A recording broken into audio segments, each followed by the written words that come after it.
El jueves pasado salí del trabajo un poco antes de lo normal. No fue por casualidad ni por algún capricho del jefe.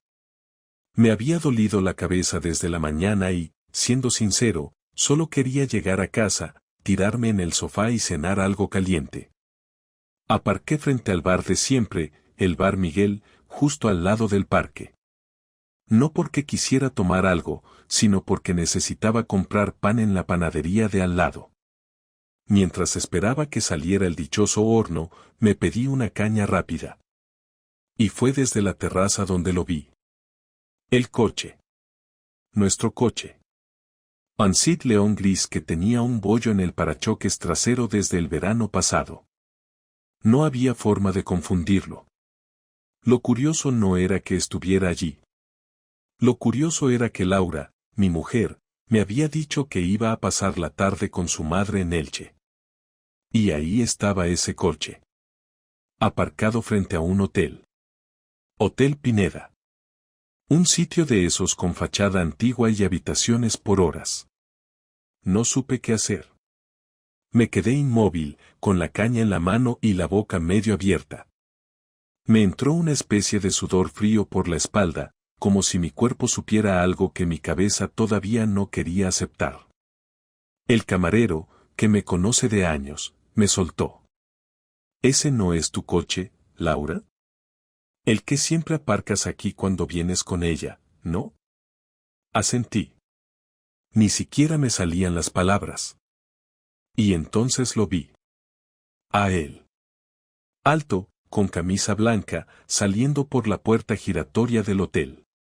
Y detrás, con el pelo recogido, gafas de sol y la chaqueta en el brazo, salía Laura. Mi mujer. Riendo. Riendo. Ella se subió al coche mientras él le tocaba el brazo como si fueran pareja de toda la vida. Cuando arrancó, lo dejó a él en la esquina, y él desapareció caminando tranquilamente, como si acabaran de tomar un café, no de follar en un hotel de paso. Yo no me moví. La caña estaba caliente ya, pero no la solté. No entendía lo que acababa de ver. O no quería entenderlo. Tenía que haber una explicación lógica. ¿Una reunión de trabajo? ¿Un primo lejano? ¿Una casualidad? Pero lo supe. En el fondo, lo supe. Ese era el principio del fin. Al llegar a casa, no dije nada. No mencioné el hotel, ni el coche, ni al tipo de la camisa blanca. Preparé la cena como cualquier otro día, calenté unas lentejas del día anterior, puse la mesa, y cuando Laura llegó, la saludé con un beso en la mejilla. Olía a perfume caro, uno que no le había sentido en años, y su humor era de los buenos, de esos que solo tiene cuando ha tenido un día liberador. Se sentó frente a mí, sacó su móvil y empezó a contarme cómo su madre estaba preocupada por la presión alta, cómo se habían pasado la tarde hablando de la tía Pilar y cómo casi se queda dormida viendo una peli vieja en la casa. Yo asentía, masticaba y la miraba. Mentía con una facilidad asombrosa. Ni un titubeo. Ni una pausa rara. Todo perfectamente creíble si no hubiera visto su coche saliendo de un hotel con un tipo que no era yo. Esa noche no pude dormir. Laura roncaba como siempre a mi lado, tan tranquila, y yo tenía los ojos abiertos mirando el techo. No tenía pruebas, pero no las necesitaba. La imagen era clara.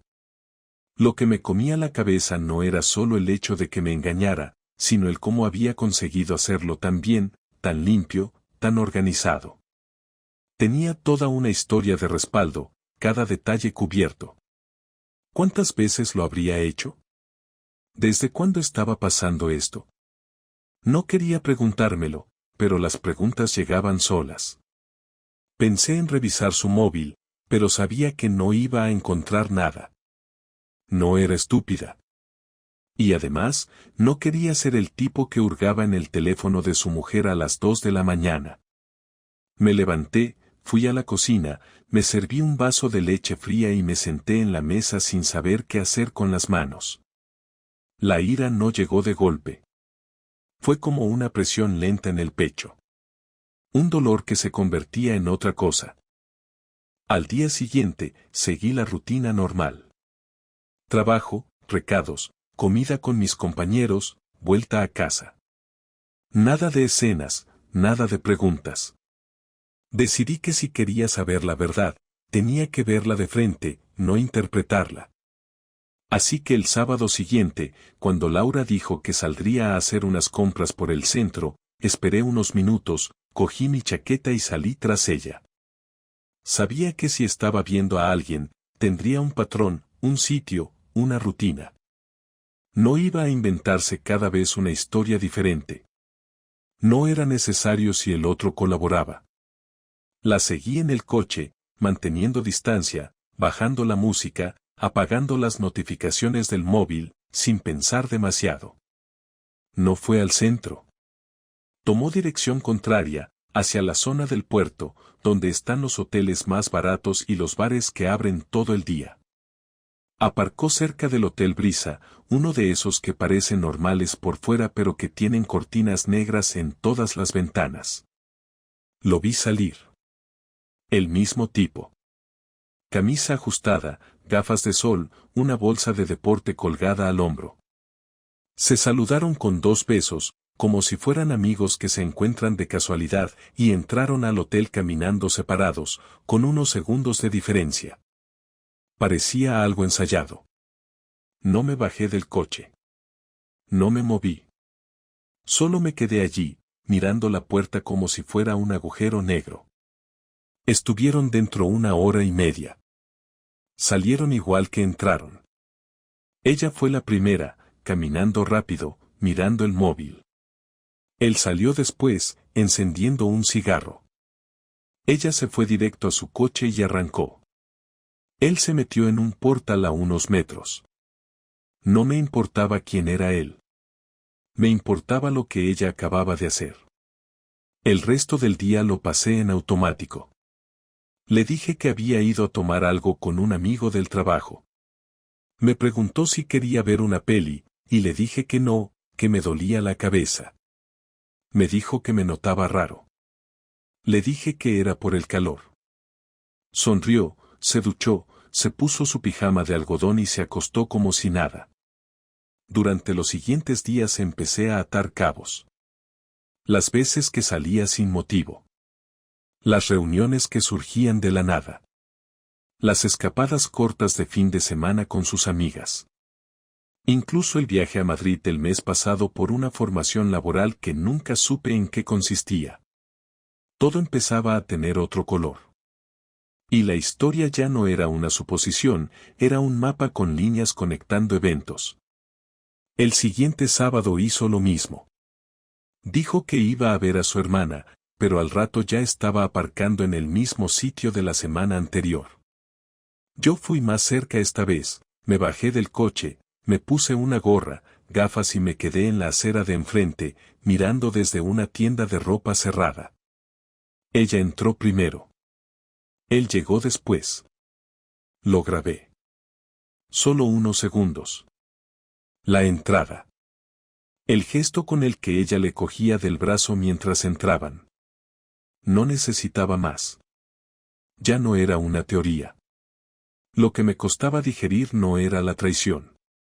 Era lo tranquila que estaba. Lo serena que dormía a mi lado. Cómo me besaba por la mañana sin que se le moviera una pestaña. Cómo me preguntaba si quería pollo o pasta para cenar mientras tenía un amante al que veía cada fin de semana. Y yo allí, poniendo lavadoras, arreglando la persiana de la cocina, llevándole el coche a la ITV. Pensé en contárselo a alguien, pero no sabía a quién. No podía con la vergüenza. No con mi hermano, no con mis amigos. Nadie quiere ser el cornudo. Y menos cuando tu mujer es la que se lo monta tan bien que ni tú mismo lo habías notado. Lo peor es que todavía no sabía qué iba a hacer. No quería explotar, ni montar una escena. Quería hacer algo que se quedara con ella. Algo que no pudiera sacarse de la cabeza nunca. Pero antes de eso, tenía que enfrentarla. Y tenía que verla mentirme una vez más, de frente, para no dudar ni un segundo cuando llegara la hora de vengarme. El siguiente viernes no esperé a que Laura saliera de casa. Me desperté antes que ella, preparé café, recogí un poco la cocina, dejé su taza en la mesa como hacía todos los días, y me senté frente a ella cuando bajó, todavía medio dormida. Me saludó con un beso en la mejilla, se sentó, cogió el móvil y empezó a revisar notificaciones como si fuera un día más. Me dijo que pensaba salir por la tarde, que quería pasar por la peluquería y luego tomar algo con su hermana, que si no me importaba que llegara tarde. Le dije que no. Le pregunté si iba a ir al Hotel Brisa, y entonces levantó la cabeza como si no hubiera entendido bien. Se quedó mirándome unos segundos, sin decir nada, y entonces soltó una sonrisa floja, de esas que usa cuando cree que alguien está bromeando sin gracia. Me dijo que qué tontería era esa, que por qué decía algo así, que si me había dado un golpe en la cabeza. Yo no sonreí, no dije nada, solo la miré. Y entonces volvió a insistir, esta vez con tono más serio, que no le hacía gracia que dijera cosas así. Le repetí el nombre del hotel, esta vez sin pausas, con los dientes apretados, y le pregunté si iba a ver al tipo de la camisa blanca como la semana pasada. Ahí se acabó todo. Primero dijo que no sabía de qué le hablaba, que no entendía nada. Luego preguntó si la había seguido. Después dijo que estaba paranoico, que a lo mejor necesitaba ayuda. Cuando le respondí que tenía un video, que lo había visto con mis propios ojos, que no había nada que explicar, entonces cambió. Bajó la cabeza, se quedó callada unos segundos, y luego me miró como si de repente se hubiera acordado de quién era yo. Me preguntó qué esperaba que dijera, que si quería que lo negara, que si quería que llorara o pidiera perdón. Me dijo que no lo había planeado, que simplemente pasó, que llevábamos meses mal, que no la escuchaba, que estaba ausente, que se sentía sola. Yo la dejé hablar. No dije ni una palabra. Quería escuchar todas sus excusas, una por una. Y ella las tenía todas preparadas. Que no era algo serio, que no quería hacerme daño, que fue un error, que solo fue físico, que no pensaba dejarme, que no sabía cómo parar. Incluso me dijo que era yo quien me había distanciado, que estaba más pendiente del trabajo y de mis cosas que de ella. Todo, menos asumir que había sido una decisión suya, consciente, reiterada, y hecha con una frialdad que ni ella podía disimular. Le dije que dejara de hablar. No grité, no levanté la voz, pero cada palabra me salía como una piedra. Le dije que sabía que llevaba viéndolo al menos 3 veces, que había visto cómo entraban juntos en el hotel, que la había seguido, que había estado delante, que no había lugar a dudas. Le dije que me había mentido a la cara durante semanas, que había dormido a mi lado después de acostarse con otro, que había compartido la mesa conmigo mientras me contaba historias de su madre o de su hermana como si todo fuera normal. Ella intentó justificarse de nuevo, dijo que estaba confundida, que era algo que había pasado sin querer. Pero ya no me interesaba. No quería entenderla, no quería empatizar, no quería saber nada más. Solo quería que dijera la verdad, sin adornos. ¿Te acostaste con él? Se quedó callada. ¿Sí o no, Laura? ¿Te acostaste con él? Sí, respondió. No hizo falta más. Me levanté de la silla, cogí mis llaves y salí de casa. No tenía un plan claro en ese momento, pero necesitaba salir de ahí, respirar aire que no estuviera contaminado con sus mentiras. Caminé durante horas, sin rumbo, solo con la imagen de ella sentada, nerviosa, todavía intentando salvar lo que quedaba. Lo que me costaba entender no era la infidelidad, era la normalidad con la que lo había llevado todo. El modo en que había seguido con su vida como si nada. Cómo había podido hacer el amor conmigo y con otro sin que se le moviera un músculo de culpa. Lo que había hecho no era un error, era una elección. Y lo había hecho varias veces. Volví por la noche. Ella estaba en el salón, sentada en el sofá, con los ojos rojos. No había llorado mucho, lo conocía bien. Me preguntó si íbamos a hablar. Le dije que no. Le dije que había hablado lo suficiente. Me pidió que le diera otra oportunidad, que quería arreglar las cosas. Me preguntó si la iba a perdonar.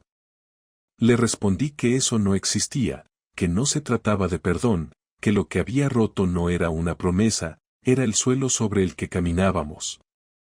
Le dije que no sabía qué iba a hacer aún, pero que no pensara que iba a olvidarlo, que no pensara que esto se podía tapar con un par de cenas y un viaje a la playa. Esa noche dormí en el sofá. Ella subió sola. Cerró la puerta del dormitorio. Yo no dormí. Solo cerré los ojos y repasé cada momento de los últimos meses, cada frase, cada gesto. Todo lo que antes parecía inofensivo ahora tenía una segunda lectura. Cada salgo un rato, cada vuelvo enseguida, cada no me esperes despierto. Todo había sido parte del teatro. Y yo, sentado en el patio de butacas, sin sospechar nada, aplaudiendo como un imbécil. Pero el espectáculo había terminado. Ahora tocaba decidir qué hacer con la actriz principal. El lunes me pedí el día libre en el trabajo. No dije que estaba enfermo ni di explicaciones, solo envié un mensaje y apagué el móvil. Laura se había ido temprano como siempre, fingiendo normalidad, intentando sostener lo que ya no se podía sostener. Durante el fin de semana no hablamos mucho, apenas lo justo para no parecer dos desconocidos en la misma casa, pero no dormí con ella ni compartimos mesa más de 5 minutos. Yo necesitaba tiempo, pero también necesitaba hacer algo más. Algo que me quitara esa sensación de haber sido un espectador pasivo en mi propia casa, en mi propio matrimonio. No quería gritar, no quería destruir nada material, no quería hacer un escándalo. Lo que yo quería era dejarle claro a Laura, sin insultos, sin golpes, sin lágrimas, lo que había hecho y lo que había perdido, y que esa sensación la acompañara durante años, incluso cuando ya no estuviéramos en la misma ciudad. Me pasé la mañana frente al ordenador. Revisé nuestras cuentas conjuntas, nuestros correos compartidos, todos los documentos que teníamos en común. Lo primero fue sacar mi dinero, todo lo que podía sin avisar al banco de una separación legal. Dejé solo lo justo para que no saltaran alertas. Luego cambié todas mis contraseñas. Las del correo, las de las cuentas de streaming, las de la nube donde guardábamos las fotos familiares, incluso la del termostato inteligente de la casa. Después pasé a lo importante, la parte práctica. Hice una lista de todas las personas cercanas a ella que no eran de mi confianza, a las que no tenía que cuidar. Su jefe, por ejemplo. Uno de esos tipos que presume de moral en LinkedIn pero se pasa la vida dejando comentarios turbios en las fotos de sus empleadas. También su compañera de trabajo, esa que una vez me dijo que no creía en los matrimonios porque todo el mundo se acaba cansando de follar con la misma persona. La lista terminó con 6 nombres. Después preparé un correo con capturas del video que grabé en la puerta del hotel. No era nada gráfico, solo ellos entrando juntos, pero lo suficiente para que no hubiera dudas. Junto con las imágenes, escribí un texto claro, sin insultos, explicando que Laura mantenía una relación extramatrimonial con un hombre al que veía regularmente durante su jornada laboral, usando mentiras para ausentarse y ocultar su doble vida. No usé palabras agresivas. Todo era neutro, casi clínico. No era una denuncia pública ni una venganza vulgar, era una notificación. Un recordatorio de que lo que se hace a escondidas también puede salir a la luz. No envié los correos todavía. Los dejé guardados en borradores. Luego fui a una copistería. Imprimí el mismo contenido del correo y lo metí en sobres blancos sin remitente. Usé guantes para no dejar huellas. Pagué en efectivo. caminé hasta un buzón en otra parte de la ciudad y los dejé caer uno a uno. No quería saber cuándo los recibirían, solo saber que llegarían. Que en algún momento de la semana, Laura tendría que enfrentarse no solo a mí, sino a las consecuencias de sus actos frente a otros. Gente que no la juzgaría, quizá, pero que la miraría con otra cara. Gente que sabría, al menos, que lo suyo no había sido un error pasajero, sino una rutina construida con cuidado. Volví a casa a la hora de comer. Laura llegó una hora más tarde. Me encontró cocinando. Me preguntó si había hablado con alguien, si había tomado alguna decisión. Le dije que sí.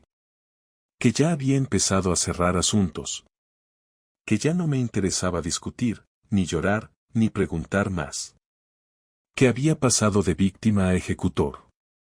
Me miró con miedo por primera vez. No por si le hacía algo físico. Laura sabe que yo no soy ese tipo de hombre. Me tenía miedo porque no entendía lo que estaba haciendo, y eso la descolocaba.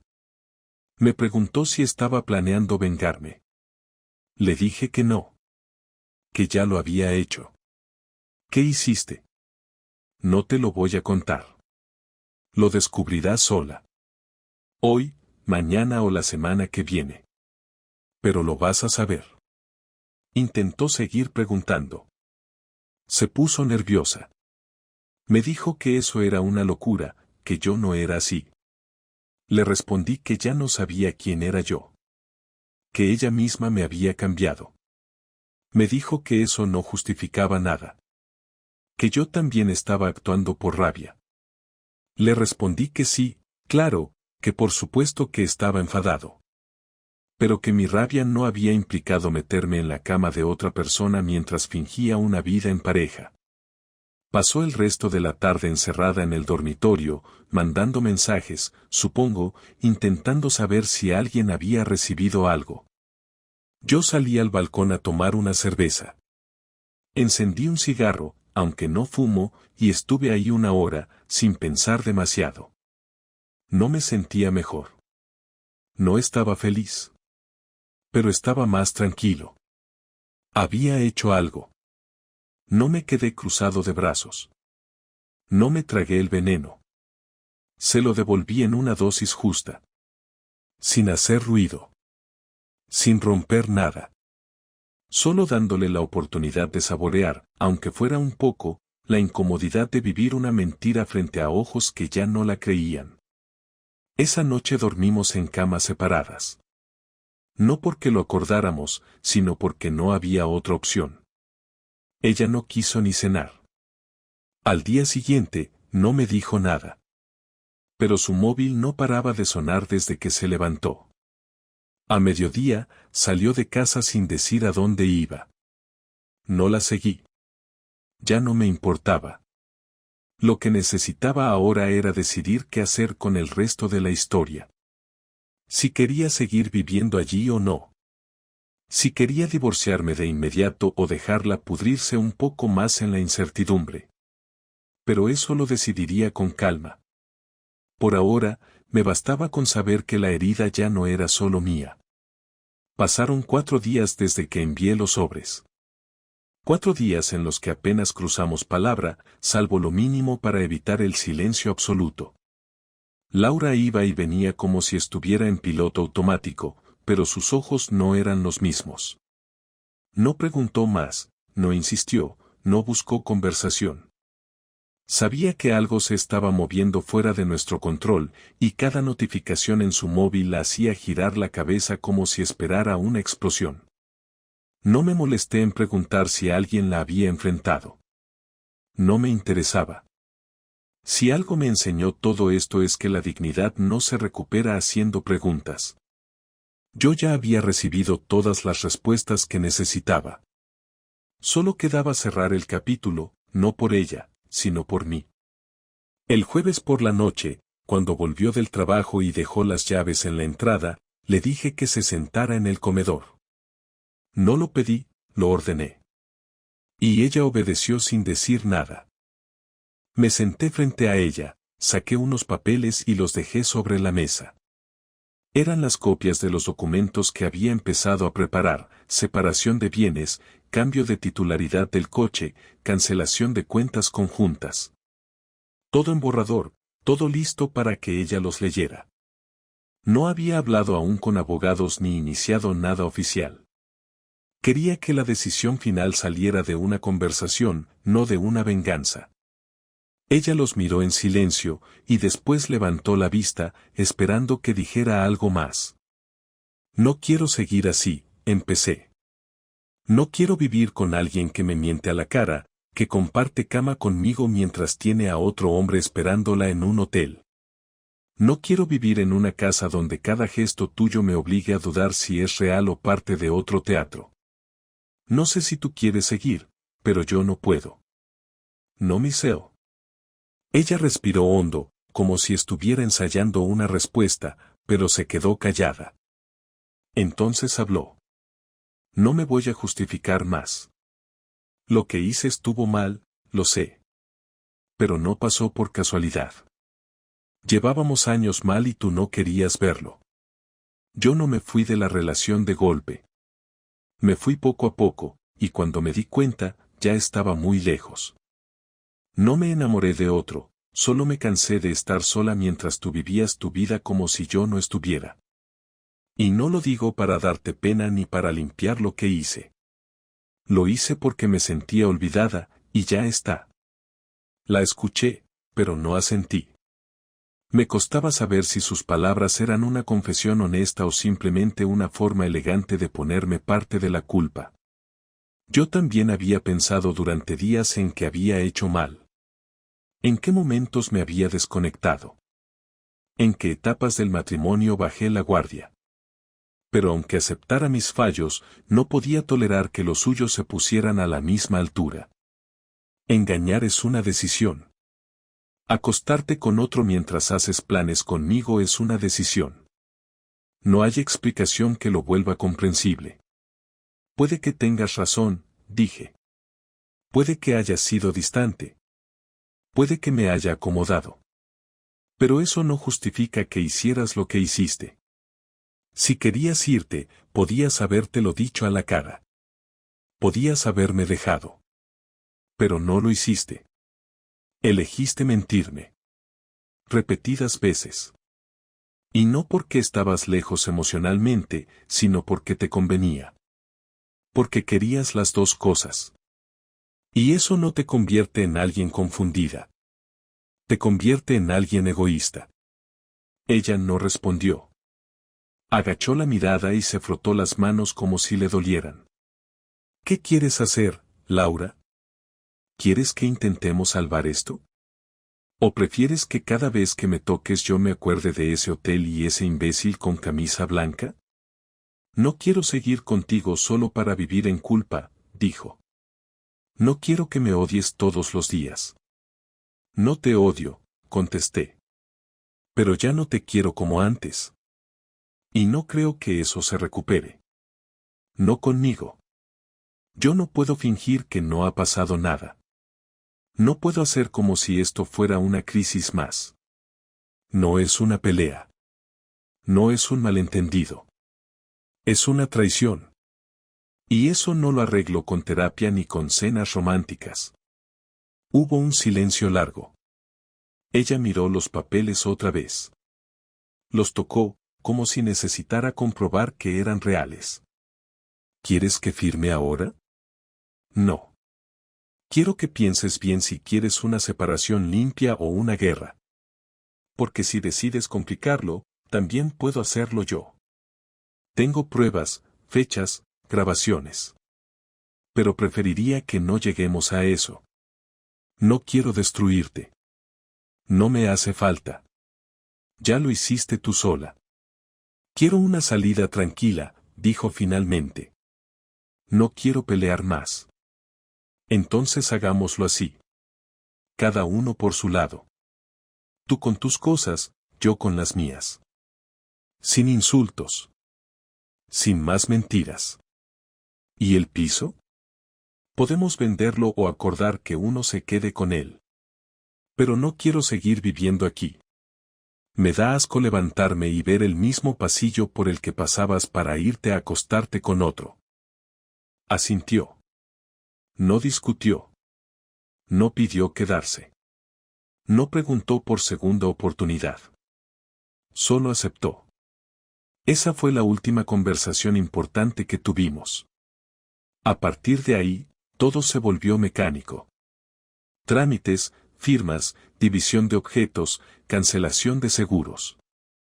Ella se mudó a un piso pequeño en el centro. Yo me quedé unos días más en la casa hasta que encontré un lugar temporal. No hubo lágrimas.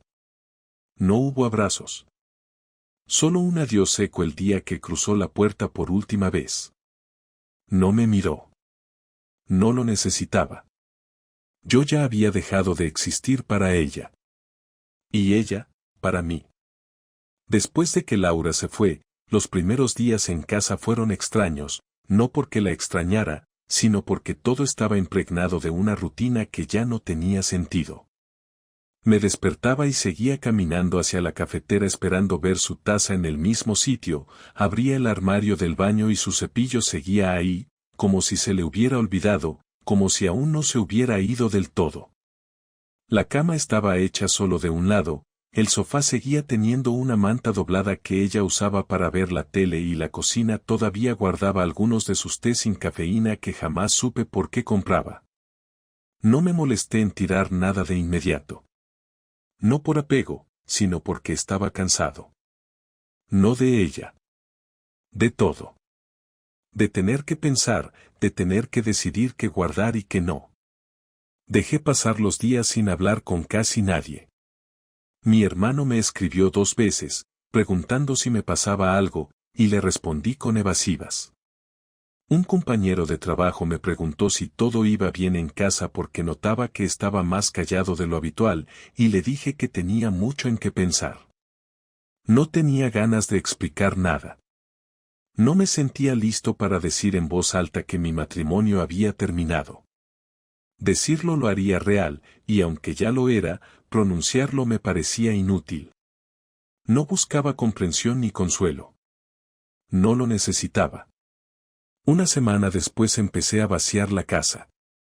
Bolsas, cajas, limpieza de cajones. Encontré fotos que no veía desde hacía años. Viajes, cumpleaños, momentos familiares que en su día parecieron auténticos y ahora parecían documentos de una historia falsa. No sentí rabia al verlos. Ni tristeza. Lo que sentí fue desconexión. Como si las imágenes no fueran mías. Como si hubieran pertenecido a otra pareja, a otra casa, a otra vida que ya no tenía nada que ver conmigo. Tiré la mayoría. Guardé algunas por respeto al tiempo perdido, no porque tuviera la intención de volver a verlas. Cuando terminé, la casa ya no parecía la misma. Tampoco yo. Tomé la decisión de mudarme del todo y alquilar algo más pequeño. No me interesaba quedarme con una vivienda que me recordara todos los días lo que pasó. Cambié de barrio, de supermercado, de horario en el gimnasio. Cambié incluso mi número de móvil, no por temor a que ella me escribiera, sino para cortar con todo. No quería saber de ella, de su nueva vida, de si seguía viendo al mismo tipo o si ya había encontrado otro. No por dolor, sino porque me daba exactamente igual. No sentía ni odio ni rencor. Sentía que su historia conmigo había terminado, y ya está. Y lo que venía después no era asunto mío. Hubo una tarde en la que me la crucé por casualidad. Estaba saliendo de un bar con una amiga, o eso parecía. Iban caminando juntas, riendo. Me vio, me reconoció y bajó un poco la mirada. No intentó acercarse ni decirme nada. Yo tampoco. Pasamos uno al lado del otro como 2 desconocidos. Fue ahí cuando supe que ya estaba bien. Que no necesitaba nada de ella. Ni explicaciones ni disculpas tardías ni charlas sobre el pasado. Lo que pasó se quedó donde debía quedarse, en el fondo de una historia que no quiero reescribir. Aprendí varias cosas en esas semanas. La primera, que no se puede vivir esperando que la otra persona sea como tú. No todos aman igual, no todos valoran igual, no todos tienen el mismo umbral para el respeto o la lealtad. La segunda, que no hay señales mágicas que te avisen del final de una relación. A veces el final es silencioso, lento, lleno de rutinas que ocultan grietas invisibles. Y la tercera, que cuando alguien te falla así, no es tu culpa por no haber visto venir nada. Es su culpa por haber elegido mentir en lugar de afrontar las cosas de frente. No creo que vuelva a confiar igual. Y no porque me haya quedado traumatizado o marcado.